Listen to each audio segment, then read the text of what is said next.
नमस्कार, आप देख रहे हैं लोकतंत्र। मैं हूं आपके साथ अक्षय। पुलवामा आतंकी हमलों को लेकर लोगों का आक्रोश बढ़ता ही जा रहा है। जवानों की लगातार होती शहादत से देश गुस्से में है। आतंक के आकाओं और उसके सरपरस्त पाकिस्तान के खिलाफ लोग कार्रवाई की मांग कर रहे हैं।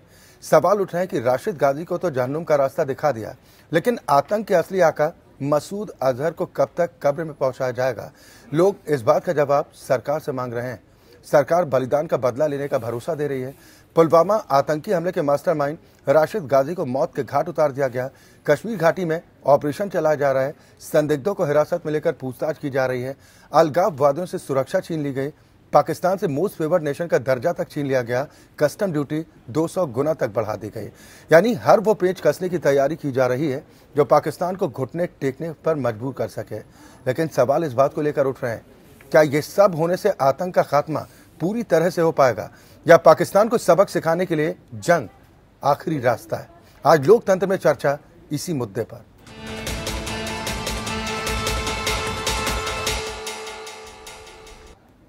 हमारी सेना ने बलिदान का बदला लेना शुरू कर दिया है। गुस्से में उबलते देश को थोड़ी सी राहत देने वाली खबर सामने आई। पुलवामा ब्लास्ट के मास्टरमाइंड कामरान उर्फ गाजी को सेना के जाबाज जवानों ने जहन्नुम का रास्ता दिखा दिया। काराना हमले की साजिश रचने वाले गाजी को 2 गज जमीन तक नसीब नहीं हो पाई। आतंक के खिलाफ अब आर पार की जंग शुरू हो चुकी है। हालांकि पिछले 5 दिनों में 45 जवानों की शहादत का बदला सेना ने गाजी को मौत के घाट उतार कर ले लिया है। लेकिन पत्थरबाज एक बार फिर सेना के रास्ते का रोड़ा बन रहे हैं। ऐसे में सवाल इस बात को लेकर हैं कि आखिर कब तक पत्थरबाजों को यूं ही बर्दाश्त किया जाएगा, और अलगाववादियों से सुरक्षा वापस लेने भर से क्या वो देश से गद्दारी करना छोड़ देंगे?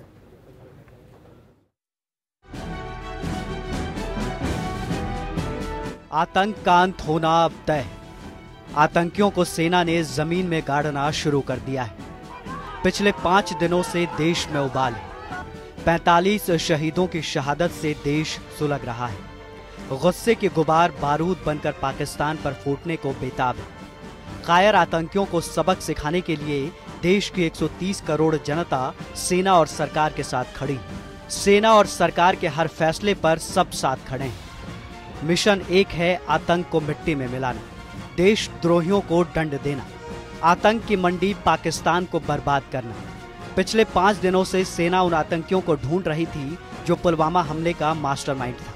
आतंक के आका अजहर मसूद के उस चूहे को ढूंढ रही थी जो वारदात के बाद किसी बिल में छुपा हुआ था। सेना ने अब बदला लेना शुरू कर दिया है।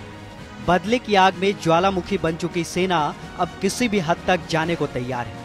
सेना ने पुलवामा हमले के मास्टरमाइंड कामरान का काम तमाम कर दिया है। सेना ने आतंकी कामरान उर्फ गाजी रशीद को 2 गज जमीन भी नसीब नहीं दिया। गाजी के साथ मसूद का एक और साथी हिलाल को सेना ने हलक से उसकी सांसें छीन ली। जिस तरह से आतंकियों ने हमारे जवानों को उड़ाया था, उसी तरह उसे भी उड़ा दिया गया। जम्मू कश्मीर के पूर्वी डीजीपी एसपी वैद्य ने ट्वीट कर इसकी जानकारी दी और सेना को बधाई दी। पुलवामा के इस गन बैटल में हमारे 3 जवान और एक सैन्य अधिकारी शहीद हुए। पूरा देश अपने शहीदों को नमन करता है।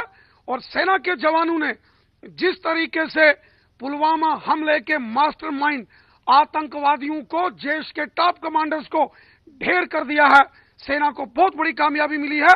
और सेना के इस जज्बे को, इस बहादुरी को पूरा देश सैल्यूट करता है। ये पाकिस्तान के लिए बड़ी सक्सेस है और हमारे लिए सेटबैक है। पिछले 4 दिनों में हमने 48 जवान खो दिए, इंक्लूडिंग 2 ऑफिसर्स। ये जितने भी ऑपरेशन हुए ये मास्टरमाइंड किए गए हैं जैश के माध्यम से। जैश साउथ कश्मीर में पहले हमें नहीं था, नॉर्थ कश्मीर में था। साउथ कश्मीर में जैश का आ जाना बड़े पैमाने पर एक किस्म से चिंता का विषय है। कहा जाता है कि 25 इन्फिल्ट्रेटर्स एक ही समय ओल्ड मुगल रोड से पुंछ के माध्यम से वैली में आ गए हैं और वो साउथ कश्मीर में कई जगहों पे बट गए हैं। ये वही गाजी है जिस पर आतंक का आका अजहर मसूद बहुत इतराता था। पीठ पीछे हमेशा वार करने वाले अजहर को अब पता चल गया होगा कि भारतीय सेना कितनी समर्थवान है, सेना में कितना दम है। एक तरफ जहां सेना आतंकियों से मुठभेड़ कर रही थी, वहीं पाकिस्तान के पाले के पत्थरबाजों ने सेना का रास्ता रोका। पुलिस ने उन्हें समझाने की कोशिश की, लेकिन पत्थरबाज अपनी हरकत से बाज नहीं आ रहे थे। आप मेहरबानी करके वापस चले जाइए और इनकाउंटर साइड पे आने से गुरेज करिए। मेहरबानी कीजिए, वापस चले जाइए। घर में आपके वालिदैन आपका इंतजार कर रहे हैं। आपकी जानें हमारे लिए बहुत कीमती हैं। आप चले जाइए वापस। ये वही पत्थरबाज हैं जो पाकिस्तान के फेंके हुए पैसे लेकर अपने ही देश से गद्दारी करते हैं। ये वही पत्थरबाज हैं जो अमन के दुश्मनों के साथ हाथ मिलाकर सुरक्षा करने वाले सेना पर पत्थर बरसाते हैं। उन आतंकियों का साथ देते हैं जो खून का कारोबार कर भारत माँ के लालों को लहूलुहान करते हैं। इन्हीं पत्थरबाजों को तथाकथित मानवाधिकार का ढोल पीटने वाले भटके हुए युवक बताते हैं। महबूबा मुफ्ती इन पत्थरबाजों को शह देती रहती है।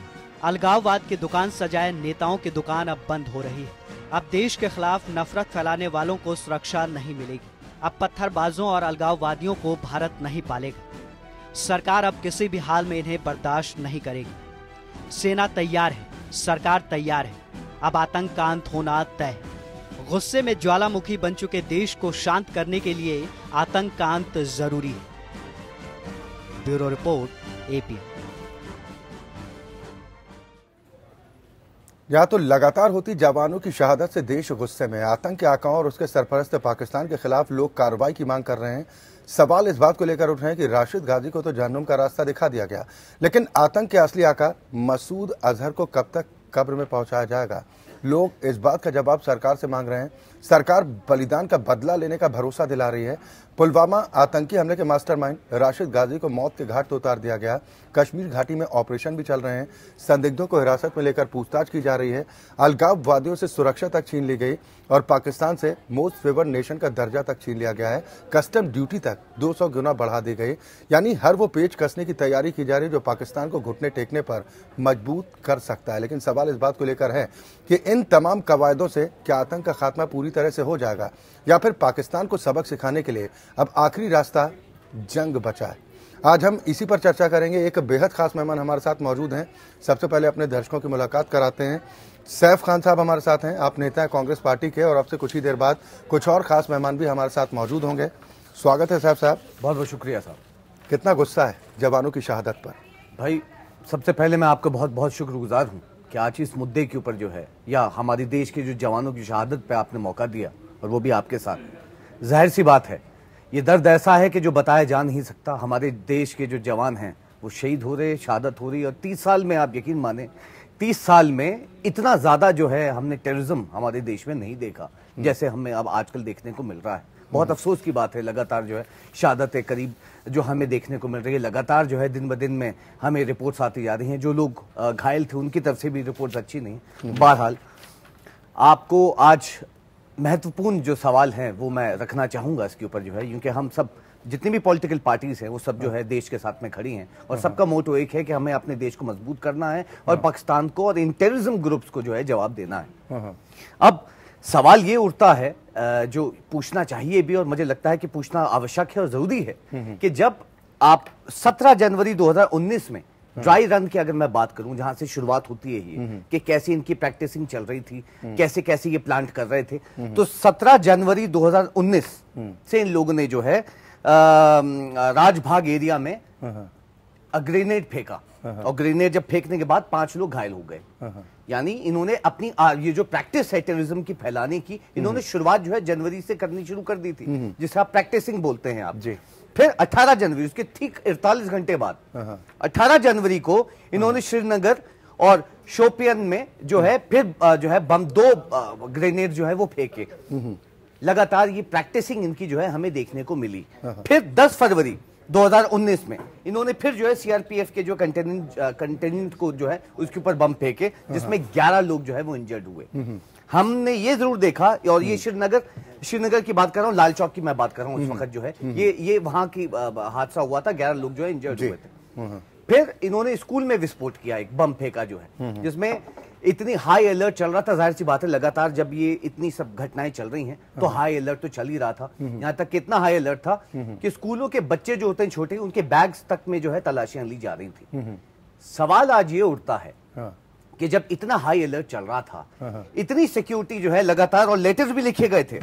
एक लेटर जो है सेंड किया गया था सीआरपीएफ को 7 फरवरी 2019 को कि हमारे देश में कोई ना कोई बड़ी जो सिक्योरिटी की जो है करने की जरूरत है, कोई ना कोई बड़ी जो वो ये चीज हो सकती है। दुर्भाग्यपूर्ण जो हुआ भी है यानी आप खुफिया इनपुट की बात कर रहे हैं कि इनपुट के बावजूद लापरवाही की बात लगातार सेंड की लेकिन साहब ये बात तो बिल्कुल ठीक है कि कहीं ना कहीं सुरक्षा के लिहाज से लापरवाही बरती जरूर गई है, क्योंकि जो इनपुट मिले थे वो इनपुट तो कम से कम ये इशारा करते हैं कि अगर इतनी बड़ी तादाद में अगर हमारे सैनिक कहीं पर मूव कर रहे हैं तो वहां पर सुरक्षा व्यवस्था को देखना चाहिए था। लेकिन आपको नहीं आप लोग ये कुछ आकलन कर पा रहे हैं कि आखिर वो कौन लोग हैं जो सरपरस्त बने हुए हैं इन आतंकियों के, जो न सिर्फ प्रश्रय देते हैं बल्कि अपनी जान तक देने को तैयार हो जाते हैं?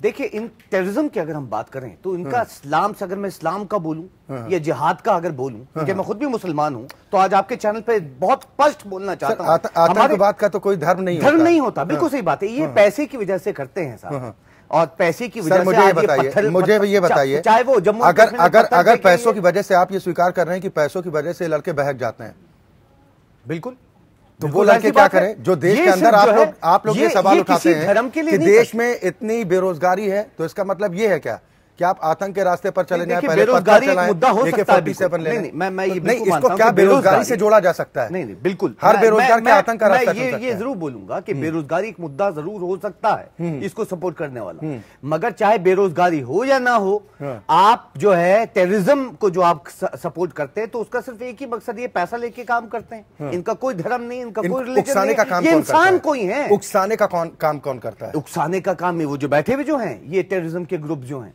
जो पाकिस्तान में इलेक्शन भी लड़ रहे हैं, कंधार विमान किडनैप भी कर रहे हैं, ये वही तो टेररिज्म ग्रुप से जो वो करते हैं, जो भारत में रहकर भारत की खाते हैं, गाते पाकिस्तान की हैं, उनके लिए भी दो शब्द। पाकिस्तान के लिए, पाकिस्तान को तो खैर जाहिर सी बात है हम चेतावनी देते हैं, और हम सर आपको लग रहा है कि चेतावनी से किलिंग करेंगे, ये भी आपको लग रहा है कि चेतावनी से काम चलने वाला कर देना चाहिए? नहीं साहब, आपको लग रहा है कि अब चेतावनियों से काम चलने वाला है, या फिर इस तरह की जो अभी मूव्स लिए गए हैं सरकार की तरफ से, इतने भर से आतंक का खात्मा हो जाएगा, या फिर आपको लग रहा है कि अब आर पार की लड़ाई का वक्त है? नहीं, देखिए, आर पार की लड़ाई का वक्त ये तो केंद्र सरकार अभी डिसाइड करे। आर पार की अगर लड़ाई है तो नहीं, सर्वदलीय बैठक में हम तो जो भी सेंट्रल जो भी हमारी फौज सपोर्ट करती है, जो भी सेंट्रल गवर्नमेंट सपोर्ट करती है, हम उसके साथ में खड़े हैं, चाहे वो आर पार की लड़ाई हो, चाहे वो टारगेट किलिंग करे। जैसे उसामा को अमेरिका ने जो है टारगेट किल किया था, यानी रातों रात जो है हेलीकॉप्टर उसके ऊपर जो छत पे उतरे थे, सोल्जर्स उतरे थे और टारगेट करके उसे मारा गया था। सर्जिकल स्ट्राइक जैसी एक और बड़ी स्ट्राइक। सुनिए, मसूद अजहर हो या हाफिज सईद हो या जितने भी टेररिज्म के ग्रुप से, उनको टारगेट किलिंग की जरूरत है। अगर ना लड़ाई करते हुए हम टारगेट किलिंग का भी एक रास्ता अपनाएं तो मेरे ख्याल से बहुत अच्छा होगा। यानी आपको लग रहा है कि जो सर्जिकल स्ट्राइक हुई थी ठीक उसी तर्ज पर, क्योंकि अगर अमेरिका के उस ऑपरेशन का जिक्र आप करते हैं तो अमेरिका को भी नुकसान हुआ था कुछ, लेकिन सर्जिकल स्ट्राइक उसामा को मारना नुकसान नहीं होता, मुझे लगता है नुकसान आज इस मसूद को छोड़ना, टारगेट किलिंग ना करना, मेरे ख्याल से और सुरक्षा पे कॉम्प्रोमाइज करने की बात। यानी आपको लग रहा है उस वक्त जो फैसला हुआ था वो फैसला अटैक करता है, यानी आपको लग रहा है जो पिछले वक्त जो फैसला हुआ था उसका खामियाजा आज भुगतना पड़ रहा है? नहीं साहब, हम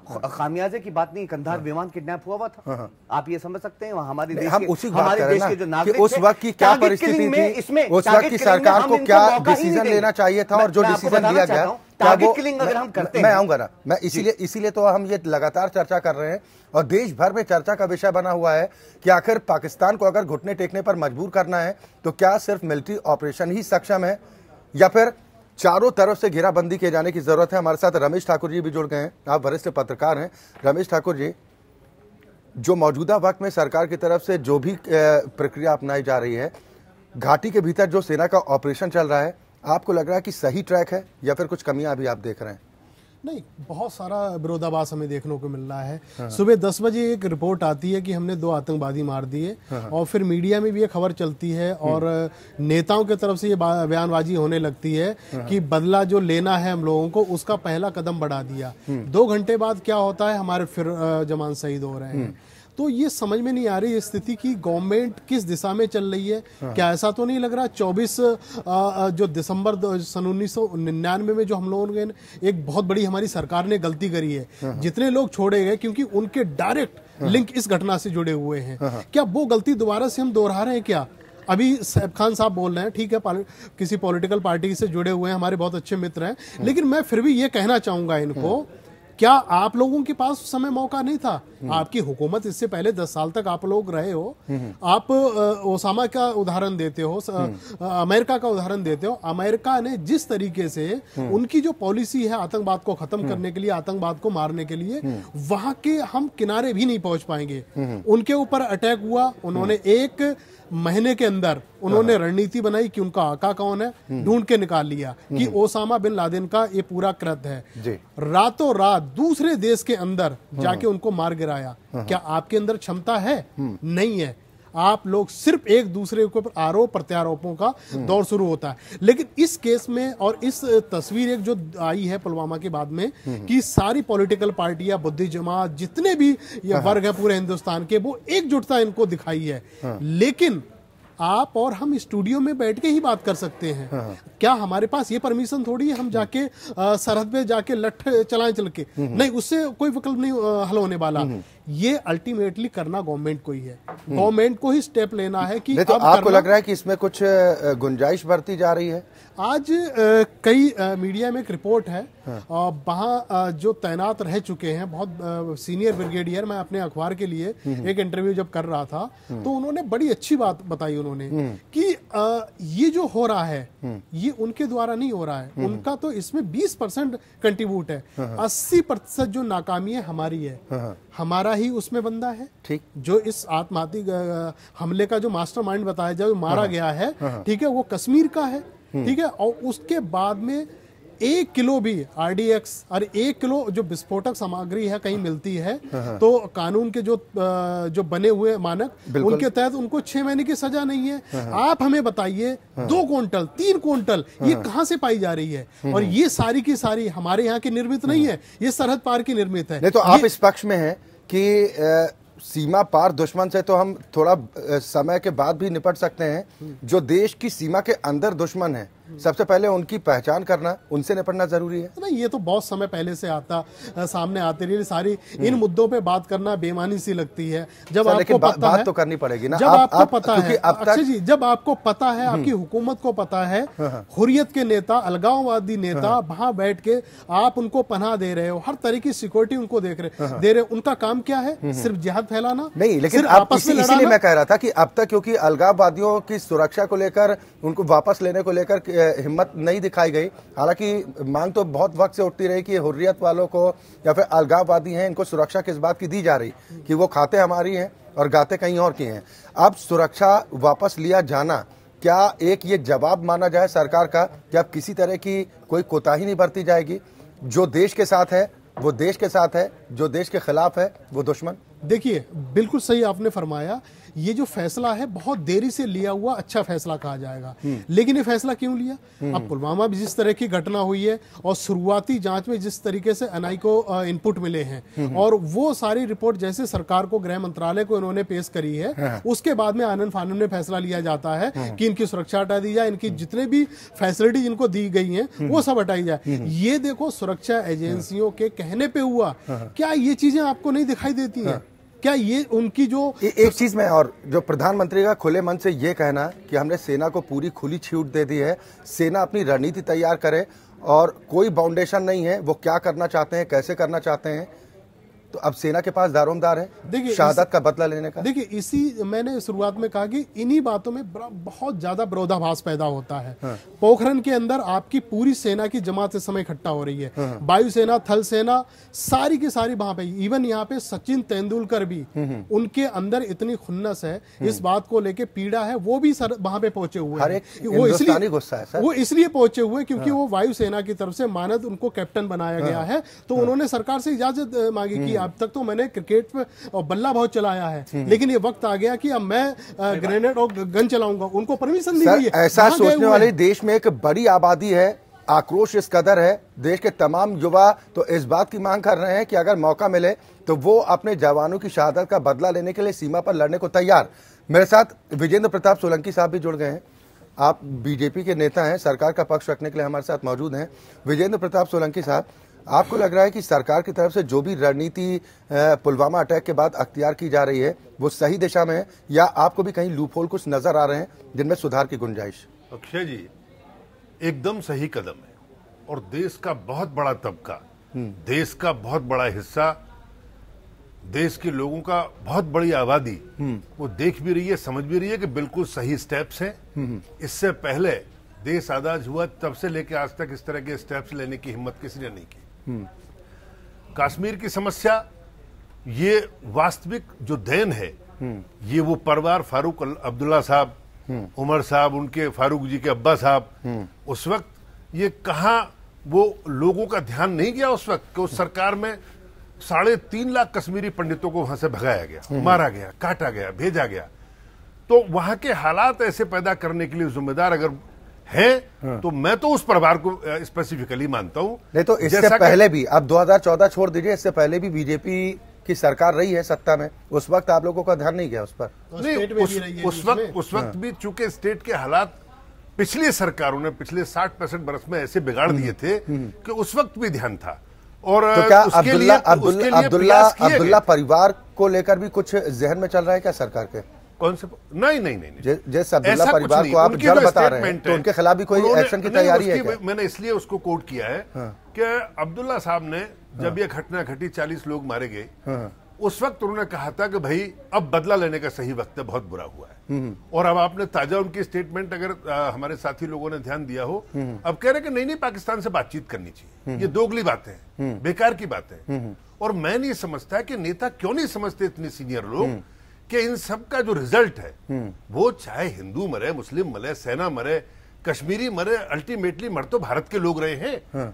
ये यानी कि वोट की राजनीति के चक्र में देश बर्बाद हुआ है, देश बर्बाद। मुझे ये बताइए सरकार के मन में क्या चल रहा है? विजेंद्र सिंह जी, सरकार के मन में क्या चल रहा है इस वक्त? सरकार के मन में बिल्कुल ठीक उन उपायों पर सारी कार्रवाई अब आप देख रहे हैं। पाकिस्तान से वो उनका जो विशेष दर्जा था उसको वापस लेना, सेना को खुली छूट देना, पूरे देश को बार बार ये हमारे मोदी प्रधानमंत्री साहब का ये कहना, इससे आतंक का खात्मा पूरी तरह हो जाएगा। वो मेरे अंदर भी है। सोलंकी साहब, ठीक है, ये सब बातें कहना ये स्वाभाविक भी है, और लोग कम से कम देशवासी इतने बड़े हमले के बाद एक प्रधानमंत्री से यही सुनने की इच्छा भी रखते हैं कि हमारा प्रधानमंत्री कुछ इस तरह का बयान दे ताकि लोगों का भरोसा मजबूत हो कि जो हमारे जवानों की शहादत है वो व्यर्थ नहीं जाएगी। लेकिन मुझे एक चीज का जवाब दीजिए, आपको लग रहा है कि ये जो कवायद की जा रही है इस मात्र से आतंक का खात्मा हो जाएगा जम्मू कश्मीर से, या फिर आखिरी विकल्प आपको लग रहा है पाकिस्तान को भी सबक सिखाने का और आतंक की कमर तोड़ने का आखिरी विकल्प जंग है? देखिए, आखिरी विकल्प जंग मैं तो अभी नहीं मानता इस बात को, हालांकि पूरा देश कह रहा है, भावुक है इस वक्त, लोग आक्रोश में है, सब लोग कह रहे हैं कि भाई ठीक है हमें भेजिए, हम सीमा पे जाने को तैयार हैं। परंतु मुझे लगता है तमाम विश्व की परिस्थितियों को देखते हुए ऐसा एकदम से निर्णय लेना शायद औचित्य के विपरीत है।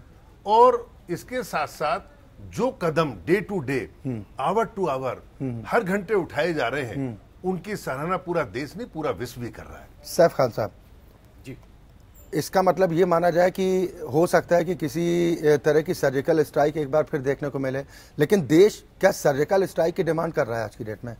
देखिए, मैंने अभी आपको एक एग्जांपल बताया टारगेट असैसिनेशन का। अगर हम टारगेट करके वो करते हैं, बड़ा अफसोस की बात ये होती है कि सभी पार्टीज ने एक साथ एक मंच के ऊपर आके बोल दिया कि हम देश के साथ खड़े हैं, सेंट्रल सरकार के साथ खड़े हैं, मगर हमारे भारतीय जनता पार्टी के जो प्रतिनिधि हैं वो आते ही सब लोगों को टारगेट करते हैं। मैं क्या उसमें थोड़ा सा बोलूं, आपके जो सांसद है नेपाल सिंह जी, वो ये कहते हैं कि शहीद से मरने के लिए पैदा होता है। सिद्धू साहब का बयान आपने सुना? बिल्कुल।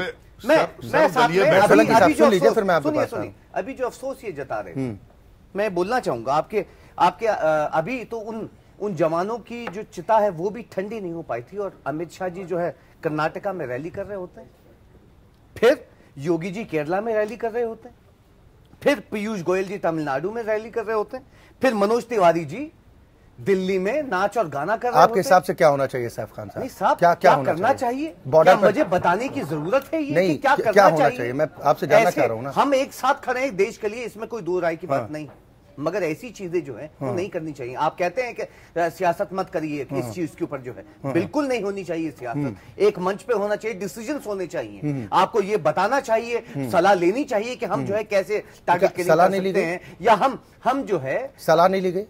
नहीं, बिल्कुल ली गई और लेनी भी चाहिए, हमें और मजबूती करनी चाहिए। कहने का मकसद ये है, आज जितनी पॉलिटिकल पार्टी है वो एक मंच पे खड़ी हुई है, सेंट्रल सरकार के साथ में है, हमारे देश के साथ में खड़ी हुई है। इसका मतलब ये नहीं होता कि आप जो है उंगली आप जो है वो कर रहे हैं। मैं आपसे जानना चाह रहा हूँ, क्या आपको लग रहा है कि सरकार हाथ पर हाथ धरे बैठी है? अभी स्टोन पैटलर्स की भी बात हो रही थी। अभी पीडीपी जो टेररिज्म को शहीद मानने वाली पार्टी के साथ गठबंधन करके सरकार चलाते हैं, 1000 स्टोन पैटलर छोड़ देते हैं। आपके होम मिनिस्टर जो है कहते हैं कि उनसे लड़कों से गलतियां हो जाती हैं। सर सुनिए ना, फिर अगर इस पर राजनीति करनी है तो तभी मैंने कहा राजनीति नहीं होनी चाहिए, जिक्र होने लग जाएगा की बात ये, 4 नाम उन्हें गिनाएंगे, 4 नाम वो बताएंगे। बिल्कुल, हम बिल्कुल ये नहीं चाहते हैं। आज मगर ये मैं जरूर बताना चाहूंगा साहब कि आज हमारी वर्ल्ड टेररिज्म रैंकिंग में जो हम पहले 4थे स्थान पे थे, पाकिस्तान से नीचे थे, आज हम पाकिस्तान से ऊपर हैं साहब। ये भी दुर्भाग्यपूर्ण है कि आज इन 4.5 सालों में 3750 से ज्यादा जो है हमारे जवान शहीद हो चुके हैं। और ये मैं नहीं कह रहा, ये सीआरपीएफ के खुद के बयान है कि इन 14 सालों में आज तक इतना खून जो है जवानों का नहीं बहा। हम बात कर रहे हैं पुलवामा हमले की, जिसको लेकर देश गुस्से में है। हालांकि जवानों के बलिदान का बदला लेने की शुरुआत भी हो चुकी है, लेकिन लगातार होती जवानों की शहादत से लोगों का आक्रोश बढ़ता जा रहा है। सब्र भी जवाब दे रहा है। सिर्फ एक मांग उठ रही है कि आतंक का खात्मा हो और आतंक के रहनुमा पाकिस्तान को करारा सबक सिखाया जाए। सभी खास मेहमान हमारे साथ लगातार बने हुए हैं। एक और खास मेहमान हमारे साथ इस कार्यक्रम का हिस्सा बन गए हैं। रणवीर सिंह जी हमारे साथ हैं। आप रक्षा विशेषज्ञ हैं और आपका परिचय और भी कराते हैं, क्योंकि पूर्व में सीआरपीएफ का अभिन्न हिस्सा आप रहे हैं। लंबी सेवाएं इन्होंने दी हैं और सीआरपीएफ पर जो अटैक हुआ है उस पर क्या कुछ फेल्योर रहा, लापरवाही बरती गई, या फिर अब जो ऑपरेशन चल रहा है उसको लेकर हम उनकी प्रतिक्रिया भी जानेंगे। रणवीर सिंह साहब, मौजूदा वक्त में जो आतंक के खात्मे को लेकर कदम उठाए जा रहे हैं, आपको लग रहा है कि कुछ सही दिशा में कदम है या नीतियों का अभाव दिख रहा है आपको? बिल्कुल, सबसे पहले तो हम जो है ना एपीएन को सैल्यूट और सलाम करते हैं कि भाई आप इतने महत्वपूर्ण मुद्दे पे ध्यान का और सरकार का ध्यान जो है आकर्षित कर रहे हैं आम जनता का।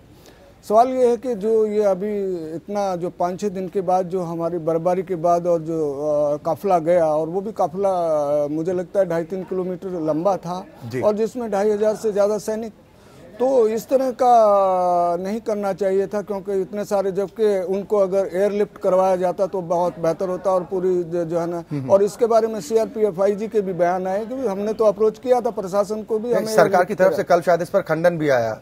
हाँ, वो ठीक है, लेकिन हम तो अपने आईजी को ही प्रायोरिटी देंगे, जो सीआरपीएफ का सर्विंग ऑपरेशन आईजी है उसका बयान था। खैर, आगे इस तरह की घटनाएं ना हो और माननीय प्रधानमंत्री जी तक की आवाज जाए। और चारों पूरा देश गमगीन है, माहौल में डूबा हुआ है। लेकिन अब मैं पूर्व सैनिक बल होने के नाते में जरूर आपके माध्यम से आवाज सरकार तक जाए कि हम लोग शहीद शहीद शहीद, बिल्कुल ठीक बात है, लेकिन शहादत की परिभाषा होनी चाहिए। जैसे कि शहीद का जो मरने के बाद या शहीद होने के बाद उसकी पेंशन नहीं है 2004 के बाद, जबकि सेना के हमारे बड़े भाई हैं उनकी पेंशन है। दूसरा, शहीद का अभी तक नोटिफिकेशन जारी नहीं हुआ है। तो हम फिर ये शहादत बेमानी सी लगती है, क्योंकि अर्धसैनिक आधे अधूरे। ये बात तो हो गई उन कमियों की जिनको दुरुस्त किए जाने की आपको लगता है कि जरूरत है कि अर्धसैनिक बल जो कि देश की सीमा की सुरक्षा में तैनात हैं, अगर वो शहादत को प्राप्त होते हैं तो उन्हें भी शहीद का दर्जा मिलना चाहिए, जो कि अब तक नहीं मिला। हाँ, एक ये तो बात हो गई, लेकिन जो आज हम ये भी प्रमुखता से चर्चा कर रहे हैं कि इस आतंक के खात्मे को लेकर जो कदम उठाए जा रहे हैं, क्या भरोसा इससे बढ़ता है कि अब एक निर्णायक लड़ाई की तरफ हम बढ़ रहे हैं?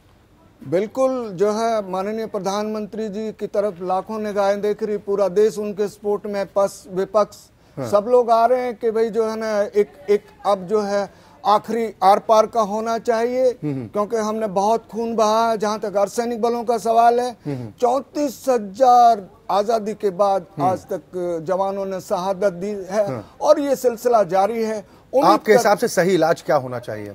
सही इलाज तो ये होना चाहिए, अब जैसे श्रीलंका में जो इतना बड़ा लिट्टे को जो है नस्तानबूद कर दिया गया, और जो है इस तरह के कोई ठोस कार्रवाई हो कि पाकिस्तान को, एक छोटा सा है ये, कोई बड़ा जंग आपको लग रहा है कि आखिरी विकल्प है कि आर पार की जंग हो जाए? हाँ, क्योंकि लाहौर 23 किलोमीटर दूर है बागा से, और जवान तो हमारे जो है ना वेटरन्स भी इवन पूरे देश से ललकार आ रही है कि यस अब एक बार धावा बोला जाए कि जैसे हमारे नेशनल हाईवे पे हमारे 40 जवान, हम बोलते हैं 440 नहीं, प्रधानमंत्री जी 4000 का आंकड़ा पार जाए और पूरा देश आपके पीछे। चले, बिल्कुल पूरे देश भर में इस तरह की आवाजें उठ रही हैं, लेकिन एक सवाल जो हम भी लगातार उठा रहे हैं वो है जम्मू कश्मीर की परिस्थितियों को लेकर। मैं सैफ खान साहब आपके पास आऊंगा। आपको लग रहा है कि आतंक का अगर खात्मा करना है और कश्मीर में जो स्थिति है उसमें बदलाव लाना है, तो अब सही वक्त है? धारा 370 को सरकार को हटाना चाहिए, 35A को हटाने को लेकर भी सरकार को कदम बढ़ाने चाहिए। देखिए, ये एक अलग विषय हो गया। 370 सर संबंधित है, अगर जम्मू कश्मीर में आप शांति चाहते हैं। अच्छा जी, अलग नहीं है ना सर। 370 हटाने का मतलब क्या हुआ कि आप वहाँ प्रॉपर्टीज खरीद सकें, है ना? ये मतलब हुआ आपका? क्या उसका हमारी अभी जवानों से मतलब है अभी? सर मेरी बात सुनिए ना, आप सुनिए, सुनिए ना, ये इसी बात का जो फायदा, ये जो हुर्रियत वाले जो अलगाववादी इस बात का जो फायदा उठाते हैं, इसका तोड़ आपको नहीं लग रहा है? 370 के पीछे भी बहुत सारा वो चीज है कि अगर जो वहाँ पे लिमिटेड नौकरियां हैं, आप लोग सपोर्ट करेंगे सर, नौकरियां जिंदा रहेंगे तब नौकरियां भी मिल जाएंगी ना। अभी तो सवाल इस बात को लेकर है कि आतंक को रोका जाए। देखिए, मैं 370 हटाने के लिए उसके ऊपर वो विशेष टिप्पणी नहीं दूंगा, क्योंकि एक वो अलग ही मैटर है, वो एक उसका मैटर है कि सर मैटर अलग नहीं है ना, जमीन लोगों के लिए है नहीं, मैटर सर अलग नहीं है ना, नौकरियां नहीं, मैटर अलग नहीं है ना। लेकिन उस कानून में बंद कर क्यों रहा जाए जो देश के बाकी हिस्सों के लोगों को वहां पर बसने की इजाजत नहीं देता? आपको नहीं लग रहा कि बहुत समय हो गया? तो आप तो छोड़ने वाले हैं साहब, भगाए नहीं जाते का मतलब नहीं है साहब नहीं। अगर आपको आपत्ति है तो आप मना कर सकते हैं, छोड़ना चाहिए। अगर आपकी पार्टी की बात करें, आज जवानों की बात, सुनिए ना, सुनिए पहले सुनिए, अक्षय जी, सुनिए, आपने धारा की बात की, मैंने आपको अपना वो बताया, मैंने कहा कि यहाँ पर आप भी गौर करने की व्यक्तिगत राय लेने के लिए हम नहीं है यहाँ पर। यहाँ पर हम आपकी पार्टी का स्टैंड जानना चाहते हैं कि क्या आप लोग इस समर्थन में हैं कि सही वक्त है 370 हटाने का, 35 हटाने का, हाँ या ना? Very simple. नहीं, देखिए सिंपल, मैं ऐसे नहीं, इसके ऊपर वो करना चाहिए, इस पे पहले चर्चा होनी चाहिए। हिचकिचाहट ये लोकल, इसको हिचकिचाहट की बात नहीं, क्योंकि लोकल मुद्दे इसमें इन्वॉल्व, कश्मीर की समस्या आप लोग सुलझाना चाहते हैं, इन्वॉल्व है। आप लोगों की बेरोजगारी के, सुनिए, लोगों की बेरोजगारी भी तो देखेंगे ना। सुनिए ना, बेरोजगारी का रोना, अगर लोग रोते रहते हैं, वहां पे बच जाए, सुनिए, वहां पे बच जाए तो उनकी नौकरियां तो वैसे ही खत्म हो जाएंगी, आप वैसे ही और खत्म कर देते हैं, आप वैसे ही नौकरियां हमारे देश जो है क्रिएट नहीं कर पा रहा है। इसका मतलब ये है कि कांग्रेस पार्टी 370 हटाने के पक्ष में नहीं। सुनिए, हर विषय पे इसका मतलब बहुत गंभीरता से ना डिसाइड करना चाहिए। आप 370 अगर मानिए सरकार ये डिसाइड करती है, आप लोग कह रहे हैं कि सरकार जो भी निर्णय करती है हम सहयोग करने को तैयार हैं, सरकार ये प्रस्ताव रखती है सर्वदलीय बैठक बुलाकर के हम हमारे राष्ट्रीय नेतृत्व जो है वो डिसाइड करेंगे साहब, बिल्कुल जो डिसाइड करेंगे हम उसे फॉलो करेंगे। साहब कुछ कहना चाह रहे हैं? जानकारी देखिए, ये बात अभी थोड़ी देर पहले भी आई थी, जहां तक सर्वदलीय सलाह मशवरा का मामला था वो शनिवार में हुआ, और उसकी भी जानकारी मुझे लगता है कि आप सब लोग को भी होगी।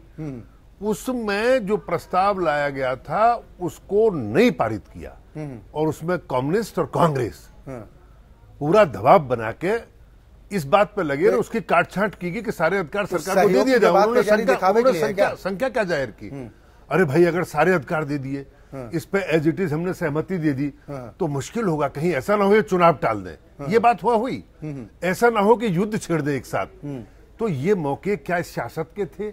इस पे तो एक सहमति, हाँ, फिर लास्ट में उसको कट छट करके प्रस्ताव को इतने पे सहमति दी कि भाई हम सुरक्षा बलों के साथ हैं, हम सुरक्षा बलों के साथ हैं, और सेना जो भी निर्णय लेगी हम उसके साथ हैं। आखिर इतने से हिस्से पे सहमति बनी। सेना जो भी कार्रवाई करेगी उसमें निर्णय तो सरकार का भी होगा ना। एक चीज इनकी और देखिए, मनसी देखिए कि पंजाब में सिंधु साहब का आपने बयान सुन लिया। हम बिल्कुल पॉलिटिक्स करने के लिए इसी से रिलेटेड ये असल दिक्कत तो यही है। मैं रमेश ठाकुर साहब, सर वही तो है ना, जिसको मौका मिलता है, जिसको मौका मिलता है वो अपनी सियासत चमकाने से गुरेज करता नहीं है। असल दिक्कत यही है। रमेश ठाकुर साहब, सर वही तो हम कह रहे हैं ना कि इतना संवेदनशील मुद्दा है, इस पर तो कम से कम एकता होनी चाहिए। और अगर एकता सिर्फ दिखावे के लिए कर रहे हैं तो मत कीजिए ऐसी एकता, ये भी स्पष्ट है। रमेश ठाकुर साहब, फिर ये माना जाए कि जो सर्वदलीय बैठक है ये सिर्फ हाथी तात है, दिखाने के कुछ और, खाने के कुछ और, हम आपके साथ हैं, और फिर पॉलिटिक्स भी हावी हो रही है, ये इससे मुकाबला कर पाएंगे क्या हम? फिर वो कहते हैं ना, हाथ कंगन को आरसी किया, पढ़े लिखों को फारसी किया। आपने इसी मुद्दे पे सैफ खान साहब से बिल्कुल सीधा आपने सवाल करा, लेकिन इन्होंने पूरा घुमा दिया, कोई जवाब नहीं दिया। दिक्कत इन लोगों की यही है। अभी मैं किसी और चैनल पे था और ब्रिगेडियर सिन्हा साहब बैठे हुए थे, तो उन्होंने बहुत अच्छी बात करी कि ये हुकूमत के लिए, सेंट्रल गवर्नमेंट के लिए और जाती हुई सरकार के लिए ये इतना अच्छा मौका है 370 पे काम करने के लिए और 35A को हटाने के लिए। इतना बढ़िया मौका है। आप बताइएगा, जम्मू कश्मीर आपका सिर्फ कहने भर के लिए है कि हमारा जम्मू कश्मीर है और कश्मीर हमारा अभिन्न अंग है। यही दो ही तो शब्द हम सुनते आए। वहां झंडा अलग लगता है, वहां की भाषा अलग है, वहां के कानून अलग है, और अगर सरकार नहीं होती, राष्ट्रपति शासन और जगह लगता है, वहां राज्यपाल शासन लगता है। आपका अपना क्या है? जो सरकार दिल्ली में हुकूमत करती है, जो सारे राज्यों में जो कानून बनते हैं, ठीक है, वो कानून वहां क्यों नहीं थोपा जाता है? ये मौका है आपके पास 370 हटाने के लिए और 35A को खत्म करने के लिए, क्योंकि इसके बाद, क्योंकि ये ऐसी धारा है जो वहां पे एक छत और एक ढाल बनी है उनके लिए। आप हुर्रियत को उनकी सिक्योरिटी हटाने के लिए 575 करोड़ रुपए साल में खर्च हो रही है। इतना आप किसी भी गांव में लगा दो जाके, किसी जिस क्षेत्र में आप झारखंड में चले जाओ जहां पे चिकित्सा की इतना बुरा हाल है, आप वहां लगा दिए जाके, आपको वोट क्या, आपको एक परमानेंटली आपके वोटर वहां पे बन जाएंगे, लेकिन आपको नहीं करना है। क्या दिक्कत है वहां पे? डर किस बात का है वहां पे? रणवीर सिंह जी, आप समर्थन में हैं? जो बात रमेश ठाकुर जी कह रहे हैं कि बहुत सही मौका है, चौका लगाने का वक्त है, हटा देनी चाहिए 370। ये जो है 370 का मसला जो है, ये बहुत सालों से, आजादी के बाद से चल रहा है। और प्रधानमंत्री की जो इच्छा शक्ति है वो तो बहुत जबरदस्त है, और फैसले भी देर गए लेते हैं। तो क्या पता जो है, ये बहुत जरूरी है कि देश हित में ये फैसला अगर लिया जाता है तो बहुत बड़ी बात है। नहीं, आप इस बात को मानते हैं कि धारा 370 और 35A को कवच के तौर पर इस्तेमाल किया जाता है? बिल्कुल, लेकिन इसमें बहुत दिक्कत भी आएंगी। आप ये ना समझे कि जिस दिन सरकार ने कह दिया कि भाई हम धारा को छेड़खानी करें, उसी दिन कश्मीर में बहुत बवाल भी आएगा, क्योंकि हम लोग वहाँ करीब से देखे हैं। और आज तो 89 के बाद ये स्टार्ट हुआ और आज वो जवान हो गया है। बिल्कुल, जब नोटबंदी हुई, वाजिब सवाल है, जब नोटबंदी हुई क्या किसी को दिक्कत नहीं हुई? किसको दिक्कत नहीं हुई? सबको दिक्कत हुई है, पूरे भारत को दिक्कत हुई है। क्या उन जमात को दिक्कत नहीं हो सकती? नहीं, है वो समर्थन में है, लेकिन वो मान रहे हैं कि बहुत बड़ी चुनौती होगी। लेकिन सोलंकी साहब, आपने उसी पे सरकार का काम है चुनौतियों से पार पाना। देखिए, मैं इसमें ये कहना चाहूंगा, कई लोगों की राय कि चौका और छक्का और वोट के लिए बहुत अच्छा मौका है। भारतीय जनता पार्टी ने कभी भी वोट के लिए कोई निर्णय नहीं लिया, कोई कदम जहां पर बात देश की हो, जो वोट वहां पर राजनीति चमकाने का प्रयास भी नहीं करना चाहिए। देश के लिए निर्णय लिए। मैं साहब आ रहा हूं, मुझे सोलंकी साहब, देखिए, वोट के लिए नहीं, देश के हित में जो निर्णय होता है, देश हित में ही हम जानना चाह रहे हैं। लिया गया है, देश हित में ही हम जानना चाह रहे हैं ना, क्योंकि चुनौती अगर है, चुनौतियों का सामना ही करना तो सरकार की जिम्मेदारी होती है। सरकार तैयार है क्या? चुनौतियों का सामना अक्षय जी बखूबी किया जा रहा है। पूरा देश, मैं तो कह रहा हूँ, चिल्ला रहा है इस बात के लिए। सटीक निर्णय मेरा संकेत 370 की तरफ है सोलंकी साहब, 370 की तरफ ये सरकार के जहन में चल रहा है। बेशक, ये तो पुराना एजेंडा है भाई हमारा। 370, 35A, एक निशान, एक विधान, ये सब हम लाके रहेंगे। ठीक, साहब कुछ कहना चाह रहे थे। देखिए, सबसे पहली चीज जो है 370 पे अगर हम बात कर रहे हैं, तो हम बाकी के जो हिल स्टेशन हैं या बाकी के जो उत्तराखंड की अगर मैं बात करूं, तो वहां पे भी ऐसी चीजें लागू होती हैं। सर, क्या आप वहां पे समस्या आतंकवाद की नहीं है ना सर? नहीं, अब आप कह रहे हैं कि जाओ पहले उसके हस्ताक्षर लेकर आओ, फिर हमारी बात करो। मैंने कहा तो है, आप एक कॉमन फैसला लेते तो ये सबसे ही हट जाएंगी। यानी उत्तराखंड से भी हटनी चाहिए, ये जो बाकी हिमाचल से भी कुछ है, बहुत सारी इसको अलंगा माने, हटना चाहिए। इसको अलंगा माने, इसको अलंगा माने। कमाई कितनी होती है? कमाई की बात नहीं, सुनिए, मैं साफ साफ से बात कर रहा हूं। एक हिल स्टेशन है, हिल स्टेशन की एक हिल स्टेशन है, जमीन कम है, वहां का टैक्स और कुछ लोग रह रहे हैं, पैसा कितना जो गवर्नमेंट के पास आता है? जम्मू से मुझे तो पहले इस बात का है, रमेश ठाकुर जी, अपनी शिकायतें लिखवाते हैं। साहब, मुझे इस बात का जवाब दीजिए, जम्मू कश्मीर में जो समस्या है क्या वो हिमाचल में है? किस चीज? जम्मू कश्मीर में जो सिचुएशन है वो अनएम्प्लॉयमेंट की बात कर रहे हैं आप? किस चीज की बात? सुनिए ना, हम आतंकवाद की बात कर रहे हैं, आतंकवाद पर चर्चा कर रहे हैं ना। क्या हिमाचल प्रदेश में आतंकवाद है? क्या उत्तराखंड में आतंकवाद है? देखिए, आतंकवाद कहीं पे भी समस्याएं एक ही हैं। पहली चीज तो मैं आपको बता दूं, तुलना करने का कोई औचित्य नहीं बता। आतंकवाद कहीं पे भी हो सकता है, हमारे देश में कहीं पे भी, और हुए भी हैं सर, हो सकता है, और जहां पर हो रहा है अंतर है ना। सुनिए, नहीं जहां पे हो रहा है जाहिर सी बात है, ठीक है, स्पेसिफाई इसको मलंगा माने, जम्मू एंड कश्मीर में 42%, इसको मलंगा माने, 42% जो है टेररिज्म बढ़ चुका है, ऐसे भी इनकार नहीं किया। सर सुनिए ना, और हमारे चर्चा जो कर रहे हैं, हमारे जवानों की जो शहादत हो रही है, हम चर्चा क्यों कर रहे हैं? चिंता है इस बात को लेकर? बिल्कुल, कि देश किस दिशा की तरफ बढ़ रहा है। मैं ये कहना चाहूंगा, हम यही जानना चाह रहे हैं आपका ये कहना। मैं सोलंकी साहब एक मिनट आ रहा हूं। नहीं साहब मैं आपसे ऐसे नए प्लान, सर सुनिए ना, प्लान की भी बात आपको क्या लग रहा है? एक होके जो है, सुनिए ना, सुनिए ना, एकता सिर्फ कह देने भर से नहीं होती है ना। मुझे ये बताइए, मैं तो पूछना चाहूंगा सर, मैं तो आपसे ये पूछ रहा हूँ ना कि क्या हम कब करेंगे अलंगा माने मसूद अजहर के ऊपर जो है टारगेट असैसिनेशन, फिर वही लगेगा ना कि दर्शकों को गुमराह करने की कोशिश हो रही है। ये अच्छा नहीं लगता है मुझे। इस बात का जवाब दीजिए कि आप जो समानता की बात कर रहे हैं कि वहां के लिए भी फिर कानून बनाना पड़ेगा, इसको हम रोड़ा माने कांग्रेस पार्टी की तरफ से कि अगर 370 की बात सरकार की तरफ से कही जाती है तो आप कहेंगे कि जाओ पहले हिमाचल में भी व्यवस्था मैंने आपको एग्जांपल दिया है। देखिए वहां पे हिमाचल में भी, उत्तराखंड में भी यही जमीनों के जो है वो है कि कम जमीन है, कम लोग हैं, वो इतनी बड़ी समस्या नहीं, हम बाद में निपट लेंगे। लेकिन कश्मीर को लेकर अगर बात की चीज नहीं होती, आप जब एक चीज लागू कर रहे हैं तो आपको सब चीजें देखी जाएगी। वैसे ही जैसे 3 तलाक,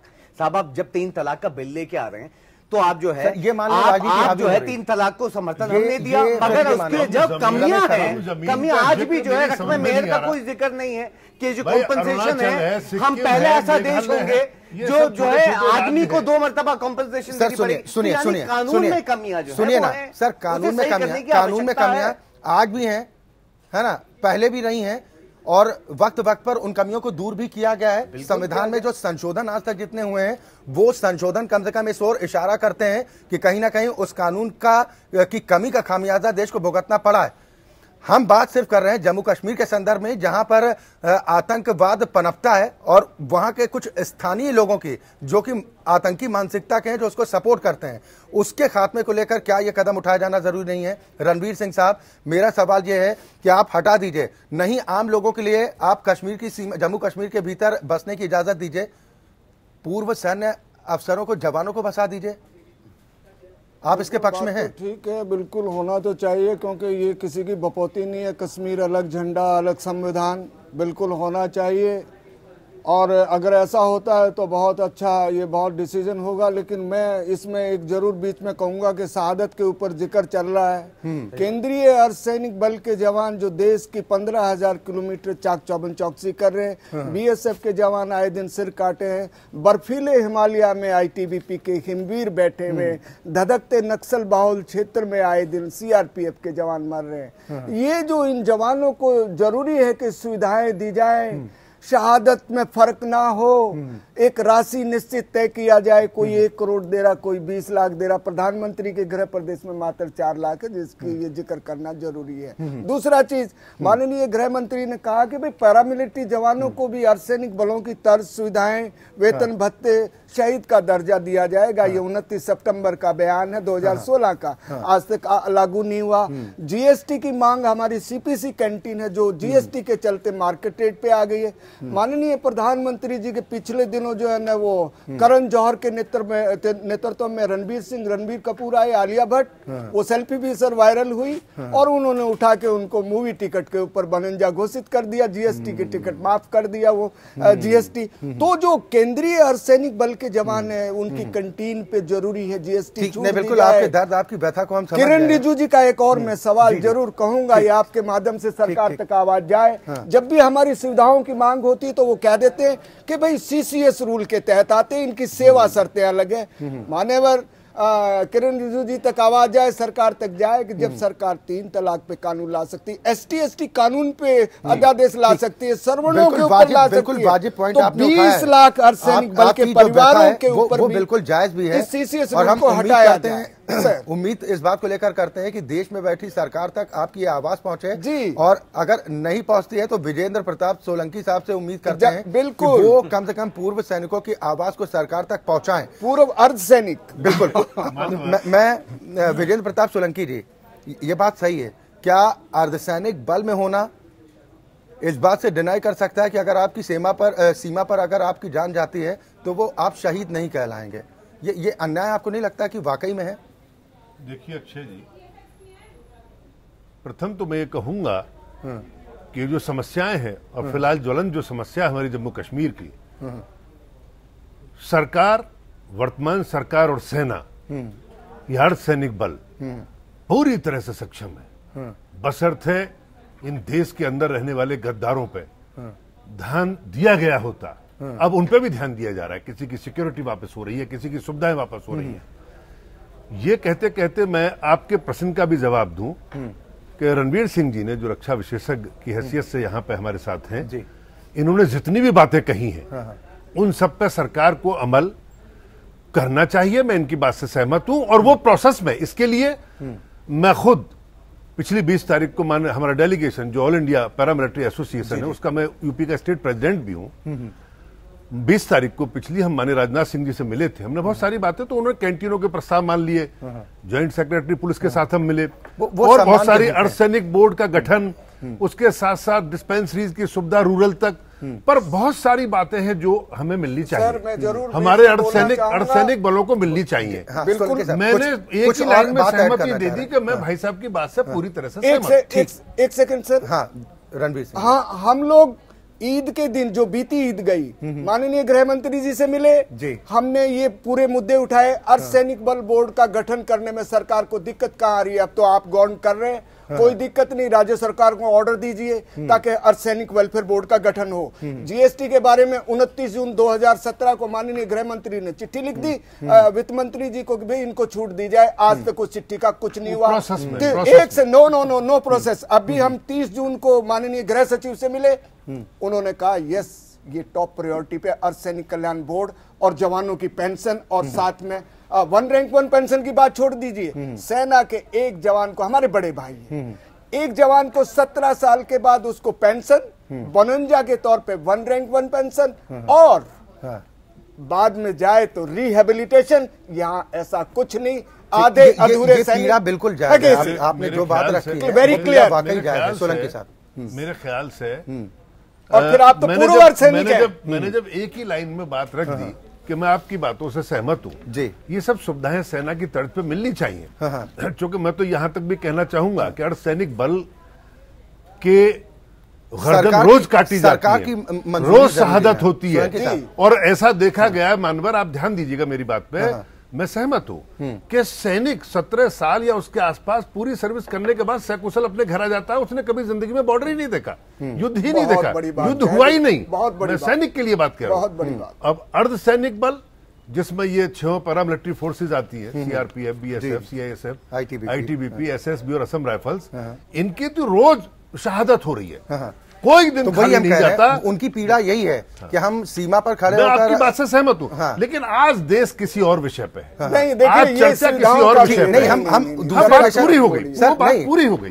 मैंने भी सहमति दी। नहीं, इस पर सरकार का फोकस है ना, हम पूरी तरह से फोकस है, और इसको परसुएशन में ठीक दिशा में। ठीक, हम वापस, बस मैं तो यही चाहूंगा अक्षय जी, अंत में, मैं अब तो आपका समय भी पूरा होता जा रहा है, कि भाई देश के गद्दारों से देश में रहने वाले जो गद्दार हैं, और ये चिट्ठी भी चले बिल्कुल निपटना बड़ा जरूरी है। चले बिल्कुल, अब उनसे निपटा जाना शुरू हो गया। आप मेहमानों को रोकूंगा।